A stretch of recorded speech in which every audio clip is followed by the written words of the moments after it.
మామిడి పండ్లు వచ్చేటప్పుడు సీజనల్గా మనం ఎన్నో రకాల రెసిపీస్ని తయారు చేసుకుంటూ ఉంటాము. అయితే కొంచెం డిఫరెంట్గా మ్యాంగో అరేబియన్ ఫుడ్డింగ్ని మీరు ఎప్పుడైనా ట్రై చేశారా? నేనైతే ఇదే ఫస్ట్ టైం అండి ట్రై చేయడం. నిజంగా చాలా చాలా టేస్టీగా ఉంది. డెఫినెట్గా మ్యాంగోస్ సీజన్ అయిపోయే లోపల ట్రై చేయాల్సిన ది బెస్ట్ మ్యాంగో రెసిపీస్లో ఇది కూడా ఒకటని నేను చెప్తాను.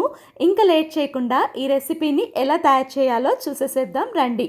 ముందుగా ఒక పండు మామిడికాయని తీసుకొని చక్కగా ఆ పండు మామిడికాయని చిన్న చిన్న ముక్కలుగా తరిగి పెట్టుకోండి.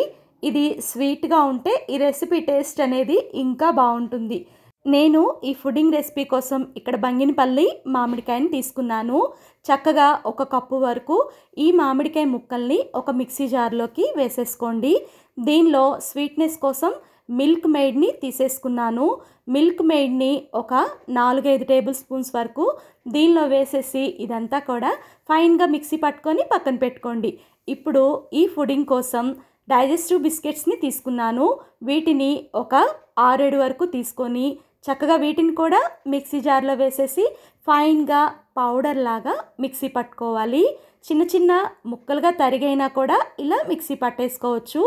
ఇదే ఈ రెసిపీకి మెయిన్ ఇంగ్రీడియంట్. దీన్ని కూడా పక్కన పెట్టేసుకొని ఒక 2 గాజు గ్లాసెస్ని తీసుకోండి.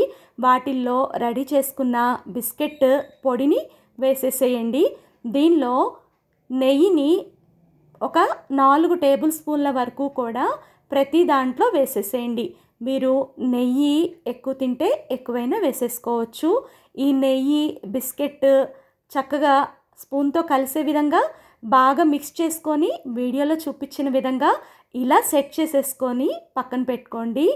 ఇలా రెడీ చేసుకున్న వాటిల్లో ఇందాక రెడీ చేసుకున్న మామిడికాయ మిశ్రమం ఉంది కదా, దాన్ని కూడా ఒక 2-3 టేబుల్ స్పూన్ల వరకు వేసి అంతా కూడా బాగా సెట్ అయ్యే విధంగా స్పూన్తో సెట్ చేసుకొని పైనుంచి సన్నగా తరిగి పెట్టుకున్న మామిడికాయ ముక్కల్ని కూడా ఇలా అలంకరించేసుకోండి.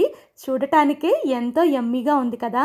పైనుంచి వెనీలా ఐస్ క్రీమ్ని ఇలా పెట్టేసుకొని ఆ పైనుంచి మామిడికాయ ముక్కల్ని అలంకరించుకొని ఒక స్పూన్ తీసుకొని అడుగు నుంచి బిస్కెట్ పార్ట్ అనేది వచ్చే వరకు కూడా తీసుకొని తిన్నారంటే సూపర్ టేస్టీగా ఉంటుంది. మీరు కూడా డెఫినెట్గా రెసిపీని ట్రై చేసి మీకు ఎలా వచ్చిందో కామెంట్ చేయండి. వీడియో నచ్చితే లైక్ చేసి ఇలాంటి వంటల కోసం మన ఛానల్ని సబ్స్క్రైబ్ చేసుకోండి.